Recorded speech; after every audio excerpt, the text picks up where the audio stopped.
재영은 웃음을 섞어 대답했다가 예진의 질문이 그저 대답을 요구하는 질문이 아니라는 것을 깨닫고 금방 웃음기를 걷어냈다. 예진은 도저히 믿어지지 않는다는 얼굴로 재영을 노려보았다. 몇 명이라고요? 10명이요?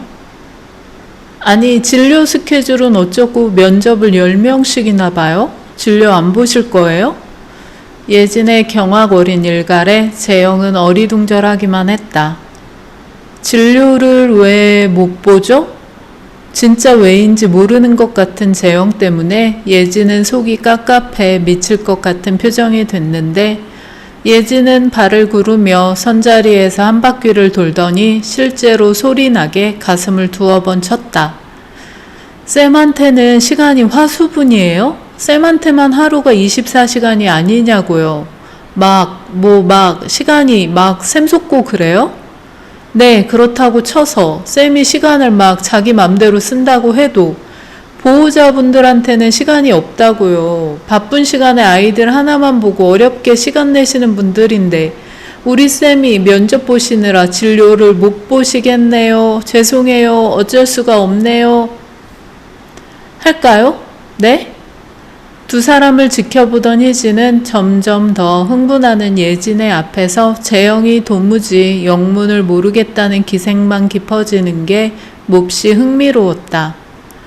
예진이 재영을 아침부터 다그치게 된 시작이 바로 희진의 구조신호였다.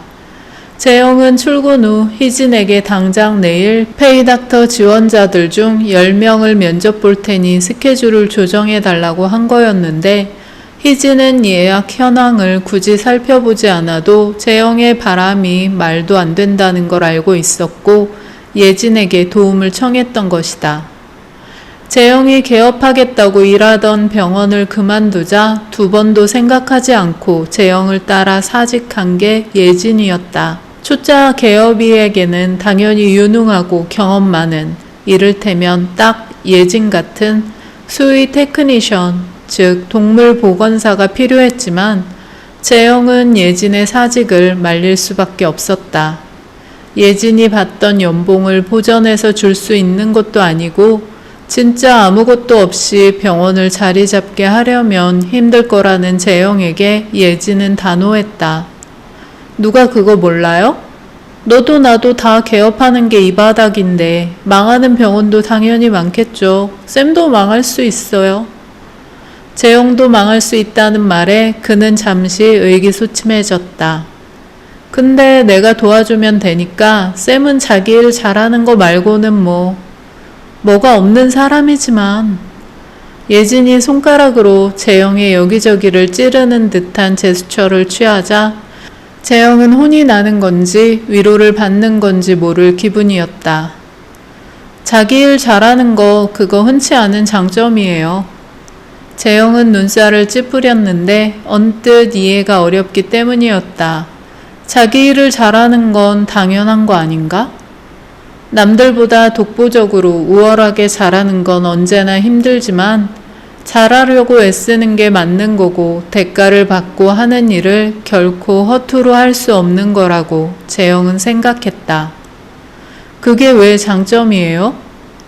재영과의 대화 패턴에 대해 이미 익숙해진 예진은 재영의 순수한 궁금증을 모두 풀어줄 마음은 없었다.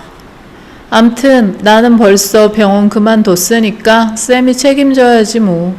재영은 예진이 사직 의사를 철회하겠다고만 한다면 원장이 두 팔 벌려 맞이할 거라는 걸 알고 있었고 실제로 그 말을 입에 올리려고 했다가 입을 다물었다. 재영에게는 예진이 꼭 필요했고 예진에게도 재영이 믿을 만한 사람이란 걸 어렴풋하나마 이해할 수 있었는데 예진이 그랬듯 재영 역시 예진과의 대화가 어떤 식으로 이어지는지 이미 알고 있었기 때문이다. 예진은 결심했고 재영은 그녀를 말릴 수 없을 것이며 그 말릴 수 없는 일은 재영을 향한 예진의 호의였다. 그 호의가 이성을 향한 호감 때문이 아니라는 것을 재영은 알고 있었고 재영이 안다는 걸 예진도 안다는 이유로 두 사람은 여기까지 함께 올 수 있었다. 물론 개업 준비 과정에서부터 개업 후에도 재영은 자신이 잘하는 게 오직 예진에게 야단 맞는 일 말고는 없나 보다 싶을 정도로 서투른 병원장이었다.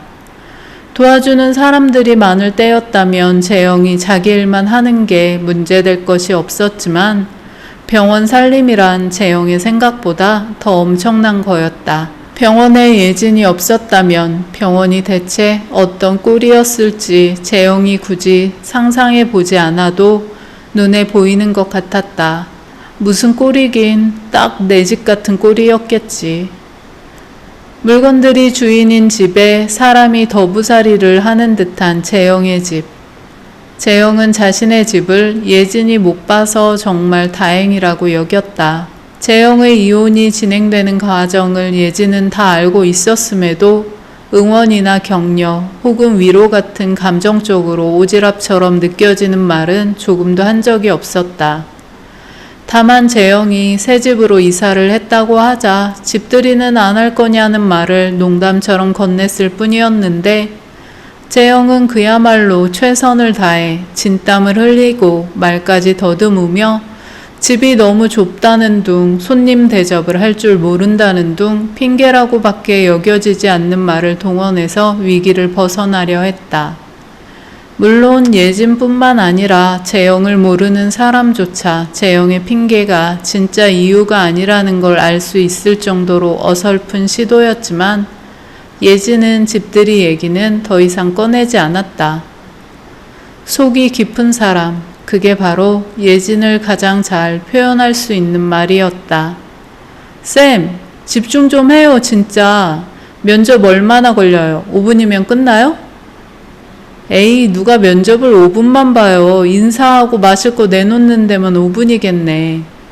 재영은 웃음을 섞어 대답했다가 예진의 질문이 그저 대답을 요구하는 질문이 아니라는 것을 깨닫고 금방 웃음기를 걷어냈다. 아는 사람이 그래요? 쌤 말대로. 안녕하세요. 어서오세요. 오시느라 고생 많으셨습니다. 저는 얼결 동물병원의 원장 최재영입니다. 더운데 마실 거라도 드릴까요? 물이나 커피, 주스도 있습니다. 병원 찾기는 어렵지 않으셨나요? 골목에 있어서 주차하기 힘드셨죠? 아, 차는 갖고 오셨나요? 그것부터 물었어야 했는데. 근처 동네 주민들이 많이 찾으시는 병원이라 다른 지역에서 오려면 대중교통도 그리 수월하진 않는데 고생스럽진 않으셨나요? 아, 괜찮으셨다고요? 일단 저희 병원에서 일하고 싶다고 지원해 주셔서 감사합니다. 개업한 지 얼마 안 되는 병원이라 부족한 점이 아직 많답니다. 아, 제가 말이 많았네요. 바쁘실 텐데 면접을 신속하게 진행할까요? 어때요, 쌤? 여기까지 오는데 얼마나 걸릴까요? 네? 재영은 뭐라고 반박의 말을 하고 싶어서 동아줄이라도 잡듯 희진을 보았지만 희진은 그냥 입을 다물라는 뜻인 듯 재영을 보며 검지손가락을 세워 입술에 댄 후 고개를 설레설레 흔들었다. 그렇게 대화라기보다 재영이 일방적으로 혼나는 시간이 끝났는데 재영은 그저 자신이 전략적으로 후퇴하기로 마음을 먹었을 뿐이라고 스스로를 다독였다. 재영의 방식이 앞도 뒤도 생각하지 못한 막무가내 시기였다는 걸 재영이 받아들이지 못한 건 아니었지만 최대한 많은 지원자들을 만나보고 싶다는 마음만큼은 분명했다. 병원을 열고 이혼을 겪으며 여유가 없어서 병원을 키워가는데 시작이 늦은 감이 있었지만 재영은 병원의 의사가 재영을 제외하고도 3명쯤 더 있기를 바랐고 단순히 큰 규모로 기를 죽이는 게 아니라 내실이 탄탄해서 언제나 믿고 찾을 수 있는 병원으로 만들고 싶었다.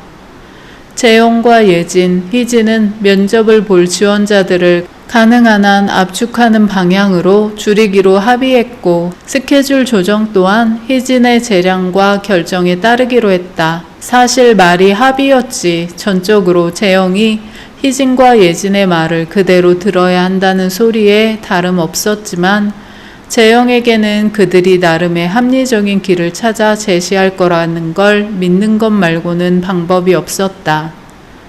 암튼 병원을 위하는 마음이야 재영보다 그들이 덜하지는 않다고 믿었으니까. 됐죠, 쌤? 불만 없죠? 불만이 있어도 그 불만을 말로 할 수나 있을까? 재영은 폐잔병의 기분으로 생각했지만 희진과 예진의 눈빛 앞에서 그저 고개를 끄덕이며 진료실로 발길을 돌릴 뿐이었다. 시간이 오래 걸리더라도 가능한 한 많은 지원자들을 만나보겠다고 고집스럽게 결심하면서 그리고 쌤! 혼날 일이 또 남았을까?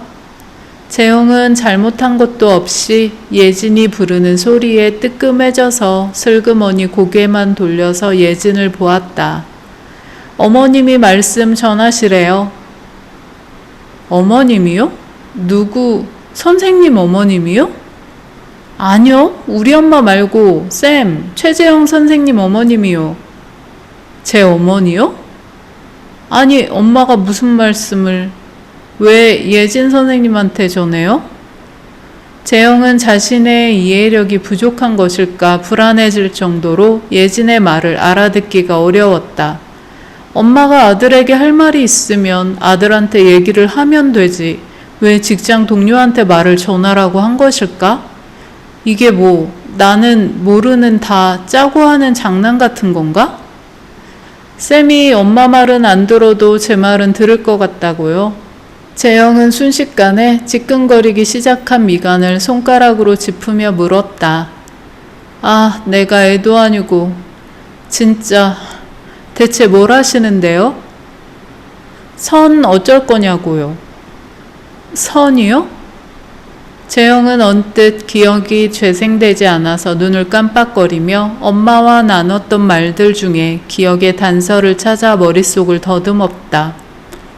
그러다 마침내 찾아낸 결과는 그저 너무 사소하고 관심이 없어서 흘려듣는 것 말고는 할 수 있는 게 없었던 무척이나 참하다는 여자를 한번 만나보라는 엄마의 강요 섞인 제안이었다. 더불어 재영은 엄마는 수영이도 참해서 좋다고 했잖아? 라고 지적하고 싶은 마음이 굴뚝 같았던 것도 또렷하게 기억났다.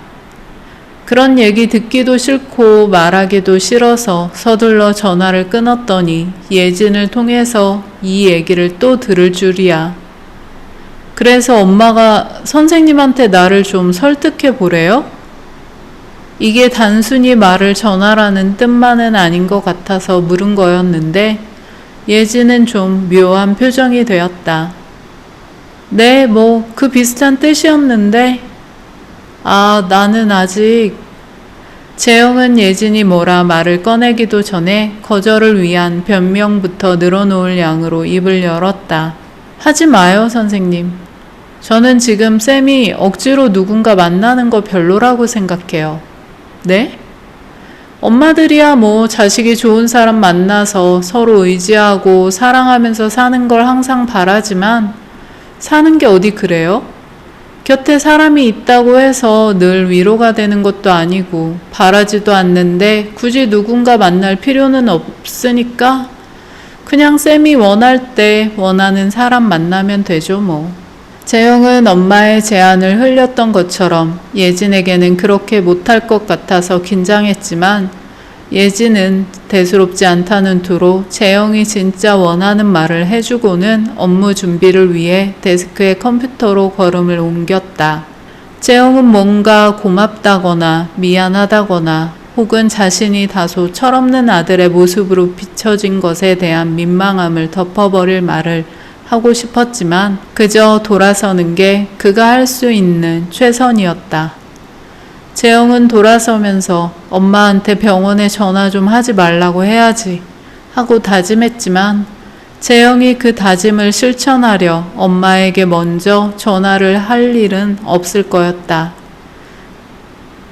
희진은 어쩐지 재영의 걸음이 도망치는 느낌이라고 생각하면서 예진에게 미처 묻지 못했던 질문을 던졌다.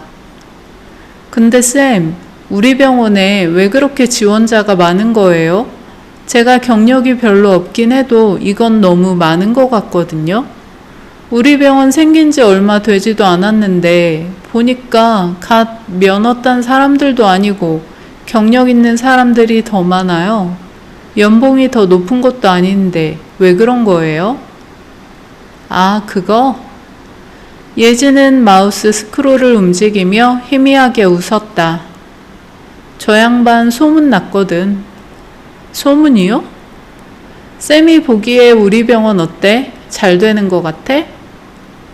질문에 대한 답은 없이 뜬금없는 질문으로 희지는 눈을 가늘게 떴다. 제가 잘은 몰라도 잘 되는 것 같아요. 잘 되는 거 아니에요? 멀리서 찾아오시는 분들도 많고 오시는 분들은 계속 오시고요. 잘 봤네. 잘 되는 게 맞거든. 그 이유는 무엇보다 재영쌤이 잘해서 그런 건데 그런 게 소문이 난 거야. 정확히 어떻게 소문이 났는데요? 재영쌤은 이전 병원에서도 그랬거든. 그냥 자기 일 잘하는 게 당연하다고 믿는 사람이니까 그렇게 하는 건데 그러려고 하니까 이것저것 정말 많이 배우러 다녀. 세상의 동물들 말고 우리가 흔히 보는 소동물들이 가진 증상들도 너무 다양하지만 수의학이라는 게 그런 것들을 다 배울 수는 없으니까 학교를 졸업해도 계속 배우고 연구하는 것 말고는 방법이 없는데 재영쌤은 그걸 하잖아. 근데 또 자기가 배운 걸 할 수만 있으면 다 가르쳐 주려고 애쓰고 수의사들한테 많이 배울 수 있고 나중에 개업해서 그걸 써먹을 수 있는 자리만큼 좋은 게 어디 있겠어? 그러니까 소문을 모르면 모를까 들은 사람들은 재영쌤하고 일하고 싶어 하는 거지. 희지는 그제야 얼결 동물병원처럼 의사 한 명으로 운영되는 병원에 항상 예약이 꽉 차는 이유를 납득할 수 있었다. 이전에는 그저 재영이 조금은 유능한 의사이겠거니 하는 막연한 추측으로 그 이유를 헤아려 보았을 뿐이었는데 수의사들 사이에서도 재영이 아름아름으로 소문이 날 정도라니. 희지는 예진에게 혼나는 일이 많은 재영의 모습만 봐서는 도통 모르는 부분이 재영에게 많은 것 같다고 생각하며 예진의 옆에 섰다. 아, 종훈쌤은 내일부터 나오는 건가? 네, 내일 새벽에 도착해서 바로 출근하겠다던데요. 젊네 젊어. 신나게 놀다 와서 바로 일을 할 수 있다니. 그러게요. 뭘 수긍해. 희진쌤도 지금 한창 젊거든? 희진은 28인 자기 나이를 이제 결코 젊다고 여기지는 않았지만 자기보다 10살이 많은 예진의 앞에서 그런 말은 할 수가 없어서 그저 멋쩍게 웃었다. 쌤은 휴가 언제 쓸 거라고 했지? 9월이었나? 네, 아무래도 휴가철에는 찾는 분들이 많을 테니까요. 그런 건 신경 쓰지 말라니까. 종훈쌤하고 내가 다 감당할 수 있다고. 곧 충원도 될 건데? 아니에요. 저도 사람 없을 때 휴가 쓰는 게 더 좋아서 그래요. 하긴 우리 병원만 해도 사람이나 동물이 너무 많으니까. 예진과 희진의 웃음소리가 높아졌다가 희미하게 떨어지는 병원으로 누군가 하얀색 털이 무성한 시추를 안고 들어서자 두 사람은 일제히 인사를 건네며 다가갔다. 오늘도 얼결 동물병원에는 사람과 동물로 여전히 북적거릴 예정이었다. 편하게 들어주셔서 정말 감사합니다. 구독, 좋아요는 저에게 큰 응원이 됩니다.